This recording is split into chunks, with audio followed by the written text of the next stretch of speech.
Hi guys, welcome back to my channel. Today is going to be a real-world review of the DJI Power 1000.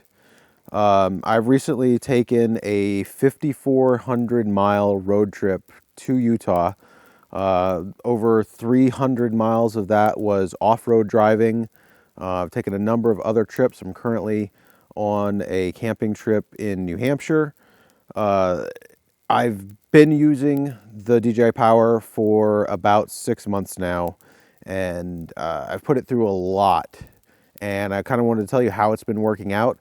I know there are some newer models out on the market already, but you can get this one for a really cheap price these days if you hunt for the bargains. And everything I say here is probably going to apply to those as well. So first of all, let me tell you a little bit about how I use it. If you've watched one of my previous videos before my Utah trip, I built a custom charging wall in the back of my truck. I took the rear seats out. I built a whole custom cabinet with storage space, a rack wall for hanging equipment on. One of the things that I put on the back of that is the DJI super fast 1 kilowatt car charger that allows the DJI Power to be charged fully in about 70 minutes with 1,000 watts of charging. And so far that's worked out perfectly.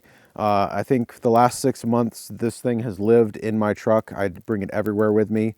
I am a Part 107 drone pilot, so I do a lot of driving and flying. So what I do is I have the dedicated Mavic 3 charging cables that allow you to fast charge the batteries directly off of the proprietary port on the top.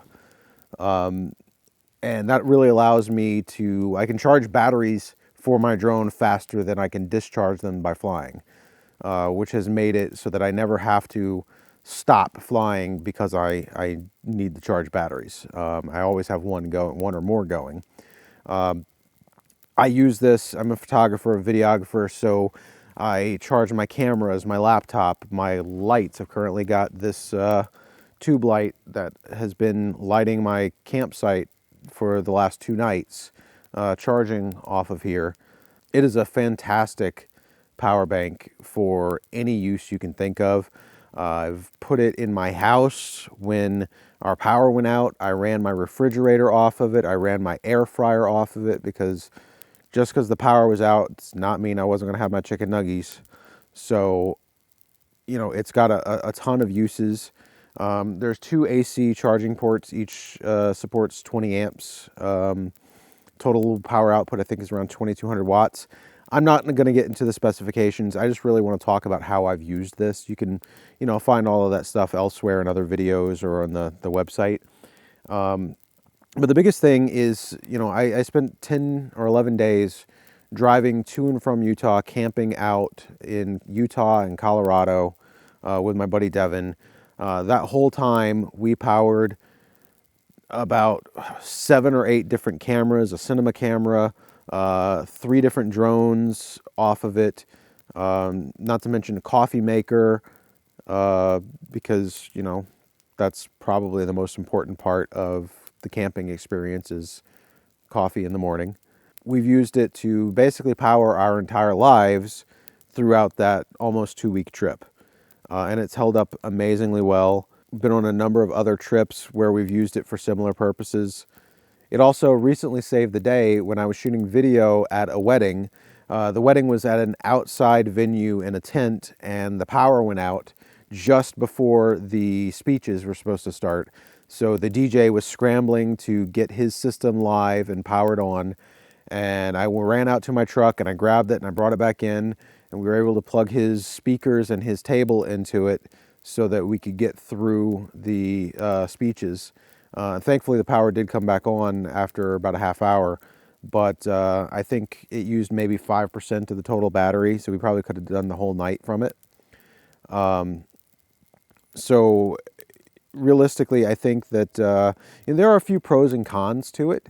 There are some newer models. The Power 2000 has more ports, which would definitely be a plus. I think One of the limiting factors is there's only 2 USB-C ports. So you have to either use if you need more USB-C or high power like USB PD ports than that, you end up using the AC inverter to plug a charging brick in. I do have a split cable that does 100 watts across 2 USB-C ports, so that's kind of cool. I can charge my laptop and my phone off of that simultaneously. But outside of that, most of the time it lives in my truck, and I've built kind of like custom camera charging ports onto the wall.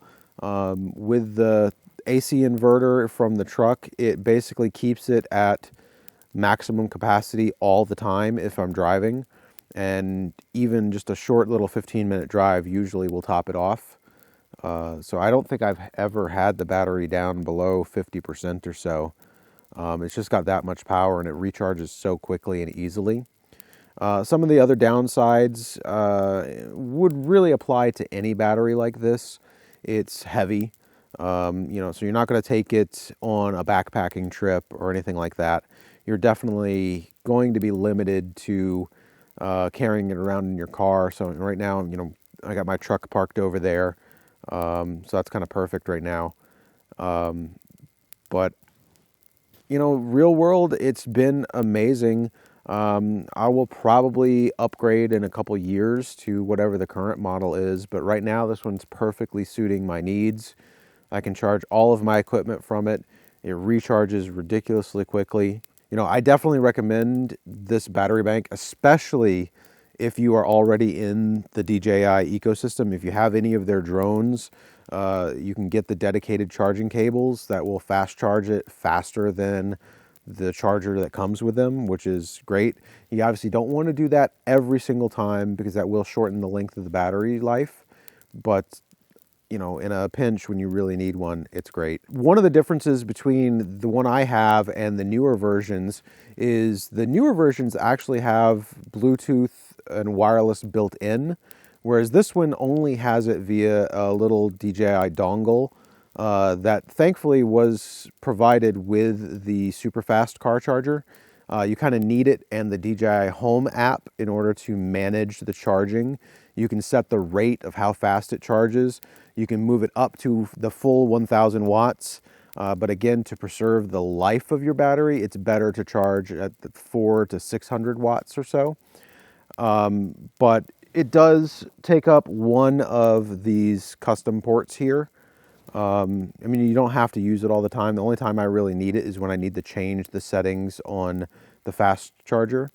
But the newer models, that is one of the benefits, is you have that Wi-Fi connectivity built in. You can connect directly through the app from your phone and manage it without having to give up one of those ports. So this was not meant to be a full technical review or discussion of specifications. All of that stuff has been covered by 100 different people. This was meant to be just a real world, how I've used it, how it's worked for me, across, at this point, probably 7,000 miles of travel and 4 or 5 different camping trips over maybe 2 weeks combined. And it's been fantastic, and I highly recommend it, especially if you also have any other DJI products like drones. So thanks for taking the time to watch and listen. If you like the video, please go ahead and give it a like and check out my next one.